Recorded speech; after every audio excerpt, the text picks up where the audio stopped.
Yes, I do not recommend flying 20 hours with a 10-week-old baby. It's not a good idea. But anyway, I'm going to start with a bold prediction, and that's this, that we're actually in the nascent stages of a collaborative revolution that's going to be as big as the Industrial Revolution. If the 20th century was defined by hyperconsumption, characterized by credit, advertising, and individual ownership, I believe that the 21st century is going to be defined by collaborative consumption and characterized by reputation, community, and shared access. Over the course of the next 20 minutes, I'm going to explain how I arrived at this picture. I'm going to highlight some hot areas of collaborative consumption over the next 5 years, and as David said, really focus on the key ingredient that community-driven marketplaces must get right, which is trust between strangers. But before we look to the future, let's take a quick look back, because over the last 40 years or so, we've actually wired our world to share. And in the first phase of the sharing evolution, we used technology to exchange information, knowledge, code. Then came the rise of social networks, where we connected or reconnected with people. Now, with the increasing organization of the web and person-to-person relationships in place, we saw the third phase, where we started to share and exchange media, photos, film, music, in a way that we'd never seen before. Now, what I've seen is that at lightning speed, we've actually entered the fourth phase, where we're sharing and exchanging all kinds of assets, cars, skills, money. It's this phase that I call collaborative consumption. And it's a rising culture and economy that has the power to reinvent not just what we consume, but how we consume. Now, you can think of eBay or Craigslist like the godfathers of this idea, in the same way that they enabled anyone to become a buyer or a seller without layers of middlemen in between. Nowadays, wannabe car renters, bed and breakfast hosts, tour guides, teachers, money lenders now have a marketplace to do so. Equally important is there's an increasing cultural receptivity around sharing and collaboration. Indeed, as I say, it's becoming more hip than hippie. Now, I'm going to give you an example of where I think collaborative consumption is going. I'm going to give you an example of a brilliant startup in the United States right now. And that is called, that's called TaskRabbit. This is Leah Busky. She is the founder, and she first got the idea for TaskRabbit on a cold, wintry night in Boston in 2008, when she ran out of dog food for a 100-pound Labrador Kobe. Now, not wanting to drudge out into the snow, Leah began to wonder why there wasn't a simple platform where she could post errands and someone in the neighborhood could bid to run those errands for her. At the time, she was a programmer at IBM, and she began to toy around with how this idea of social networking would become service networking. Now, the easiest way to understand service networking is how you use your online relationships to get things done in the real world. 4 months later, she quit her job and TaskRabbit was born. Now, the way TaskRabbit works is people post errands, runners, called rabbits, of course, they bid to do the job, and then the poster selects the rabbit they want based on the price and reviews, and the errand gets completed. Now, the range of tasks varies enormously. It's everything that you might expect, from house cleaning to grocery delivery to all the way through to things like help teach my grandparents how to use an iPad. I even saw one the other day which was, can you write a love letter for me on my behalf? Now, I want you to guess what you think is the most common errand posted on TaskRabbit. So I'll just ask a few people here. What do you think is the most common errand posted on TaskRabbit? Ironing? No. Laundry? No, I can tell these are two men. Ironing, laundry, anything else? Tomato ketchup. Tomato ketchup? What tomato ketchup? Okay, next one. And gentleman here. Groceries. No, not groceries. I'll give you a clue. Not walking the dog. We've all been there. You know, you're sitting there and you're trying to find the right screw, and you put it all together, and then you realize that the piece doesn't... IKEA furniture. It's incredible. 75 requests every single day for help assembling IKEA furniture. If you Google assembling IKEA furniture, TaskRabbit will actually come to the top of the list. Now, TaskRabbit has actually done $4.3 billion of transactions since it launched in 2008. Now, when you think that grocery delivery is an $83 billion sector, temporary labor, $64 billion sector, this is just in the US, moving $65 billion sector, you start to get a sense of how big TaskRabbit could become. Now, in the interest of full disclosure, I actually encouraged the fund that I'm a partner in to invest in this because I saw the commercial potential.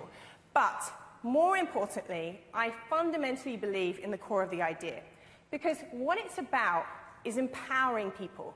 It's about empowering everyone from stay-at-home mums to retirees to people that have been recently laid off to be able to make money or save money from their existing assets. And I call these micro-entrepreneurs. In this instance, it's time and skills which are their idle assets.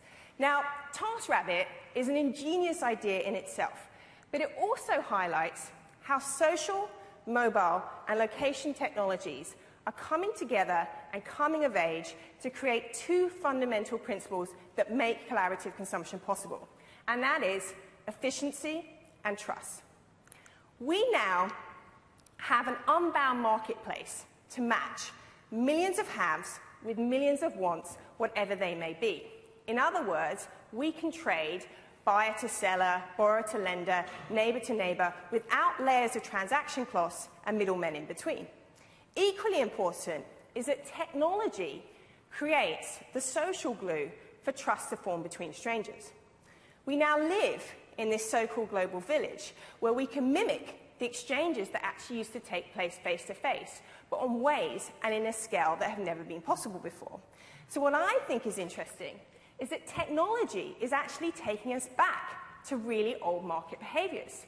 We're swapping, trading, renting, bartering, sharing, but they're being reinvented in ways that are relevant for the Facebook age. And this is what I call collaborative consumption.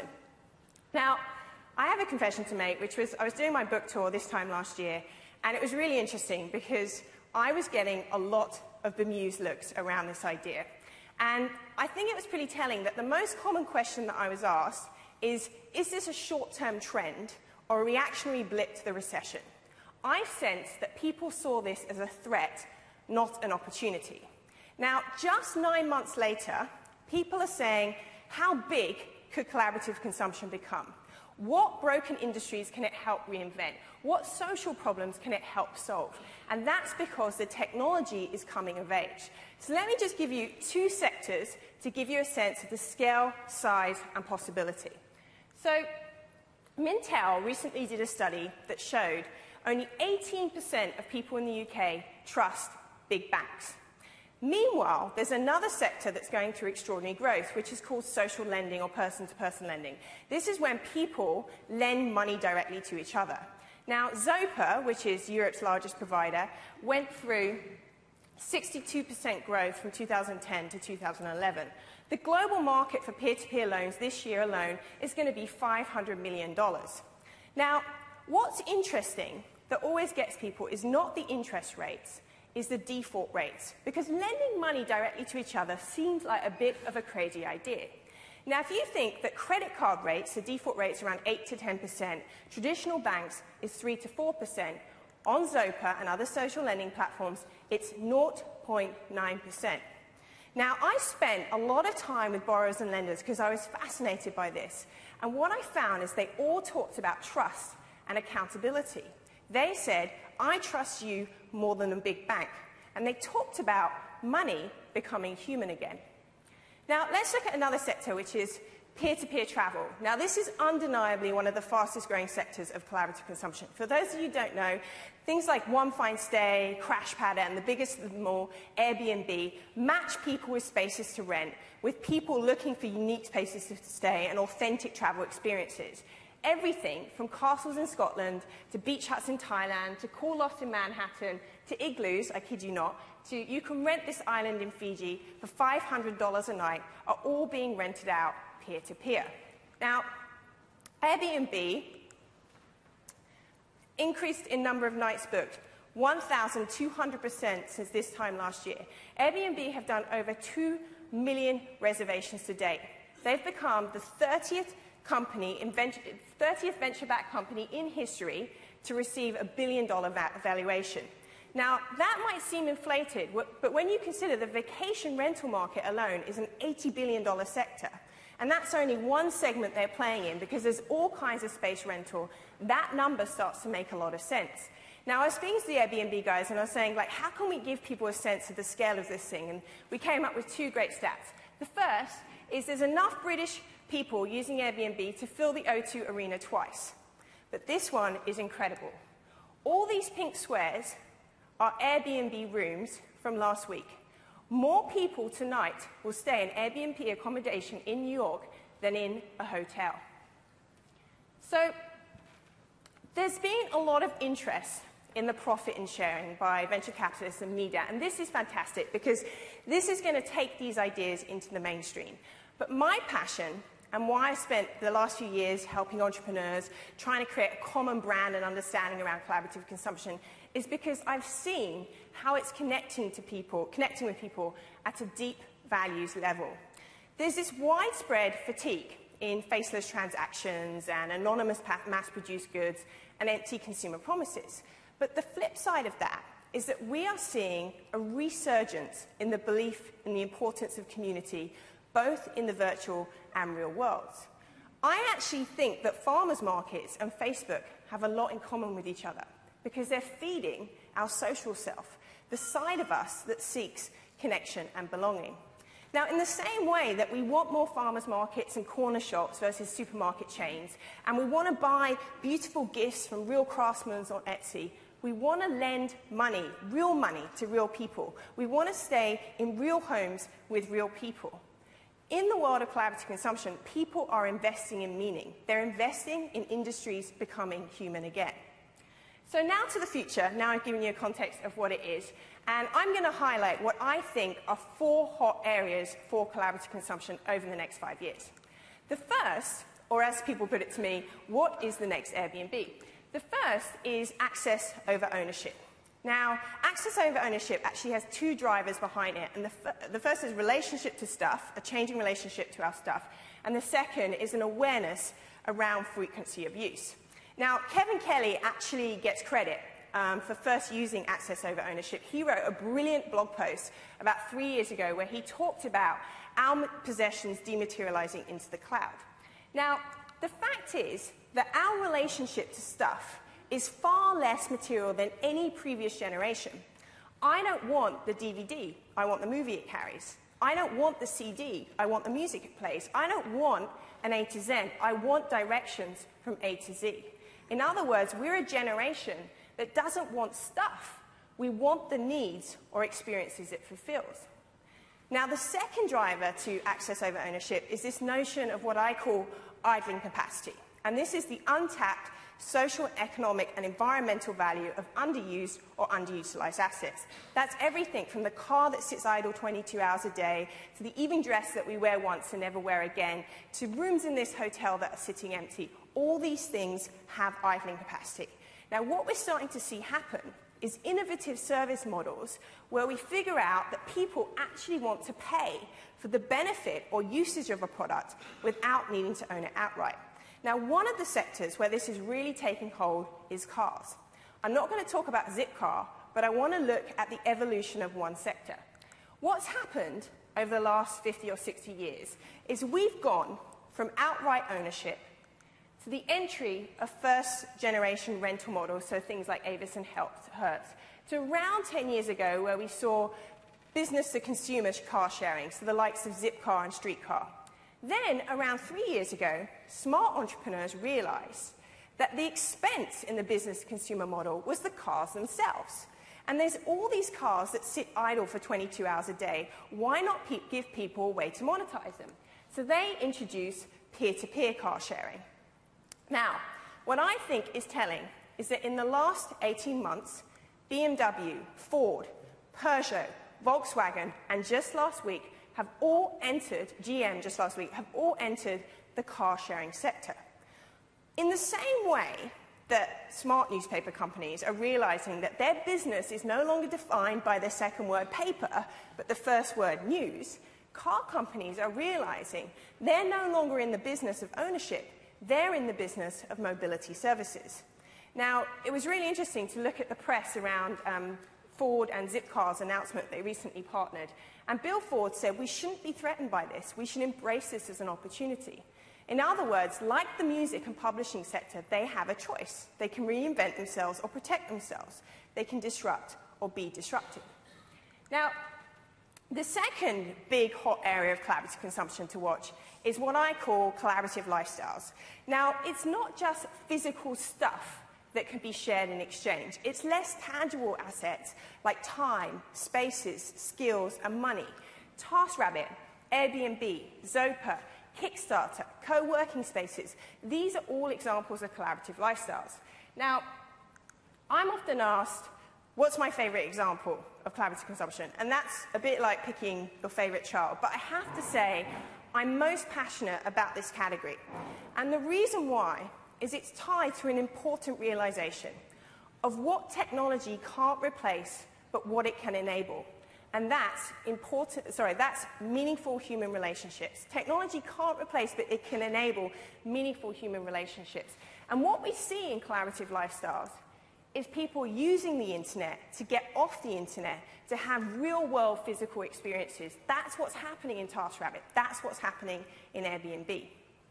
The third area to watch is enabling technologies. Now, these are technologies that are going to make sharing and collaboration sort of like the 3 C's. You know, give them convenience, choice, and then the cool factor.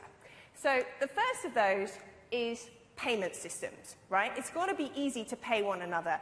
And what the likes of Bumper Square are going to do is going to reduce the friction costs in peer-to-peer payments.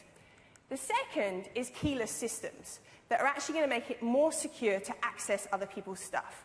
That's the partnership between GM and RelayRise in the US. They've actually partnered with their OnStar systems to improve keyless systems around their cell phones. And the third, which I think is going to be really exciting in 2.12, is what I call embedded intelligence.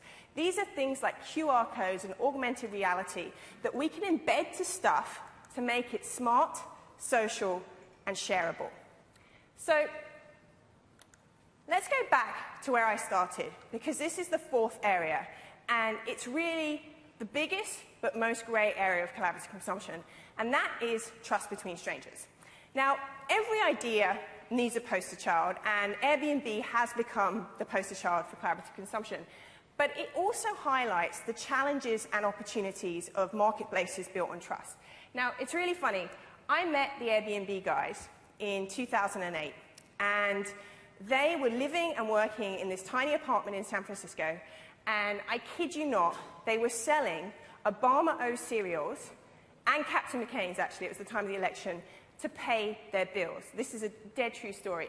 Now, anyone who's met Brian, Joe, and Nate will tell you that these guys are extremely passionate, and they saw how big peer-to-peer space rental could become, that it was going to become bigger than eBay. The problem was that people and investors didn't get it. And the big question was, would people trust one another to rent out or share their space? Fast forward to 2011. I love the difference in the two photos. This is them now in their offices with their recent investment. And what's amazing actually about this graph is I made this in February. Since then, there's been an additional 1 million reservations, so 2 million reservations to date. Now, the incredible thing is that in those 2 million reservations, there has only been 2 serious incidents of theft and vandalism. Now, the media loves these, right? So we think this is happening all the time. Now, these incidences are undeniably, absolutely atrocious for the individuals involved. But they actually spark a much-needed debate and innovation around this area of trust between strangers. I think that this whole notion of connecting trustworthy strangers, creating the right tools and systems, is a totally untapped market. What are the different dimensions of trust that should be measured? How do we ensure our digital identities reflect our real-world identities? How can we create online tools that create positive offline experiences?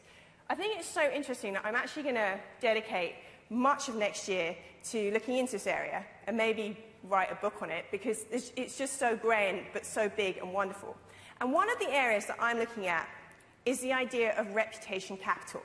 Now, my working definition is that reputation capital is the measure or value of a person's reputation across different communities and marketplaces. This isn't your social media profile, this is something different. Because what's starting to happen is that as people transact on Zopa, as they transact on TaskRabbit, as they transact on Airbnb, they are leaving a reputation trail of how well they can and can't be trusted. So what I'm interested in is, can the different dimensions of trust, generosity, reliability, consistency, can they be tracked and aggregated? Now, this is really complicated, right? But if we can do it, it's going to be amazing. It'll be like the ancient powers of word of mouth meets the modern network world. Now, I think that reputation capital is going to become a cornerstone of the 21st century economy. I think it's going to become a currency that's more valuable and important than our credit history. So, just as a way to wrap up, I want to go back to the picture that we started with. As David said, I had a baby boy a few weeks ago, and I think, as most first-time parents will tell you, it puts a lot of things into perspective. And during the many sleepless nights when the rest of the world feels like they're asleep and you are awake, I've had time to really think about the type of world that I want him to grow up in. And I think we'd all agree that the left-hand side of this picture is broken. It's really one gigantic Ponzi scheme that's left us environmentally, economically, and socially vulnerable and empty. And when I see the right-hand side of this picture, the reason why I'm so passionate about collaborative consumption is because I see possibility, I see innovation, and I see a return to deep human values. Now, on the plane over, I was trying to think of my favorite quote about the future. And it's without a doubt by a Danish philosopher called Søren Kierkegaard. And he wisely once said that life can only be understood backwards, but it must be lived forwards. I believe that we'll look back and see this period as a collaborative revolution, a turning point when we use technology to reinvent entire sectors, leapfrog over broken consumer models, and found a healthier balance between the needs of individuals, the needs of companies, and the greater good of society. Thank you very much.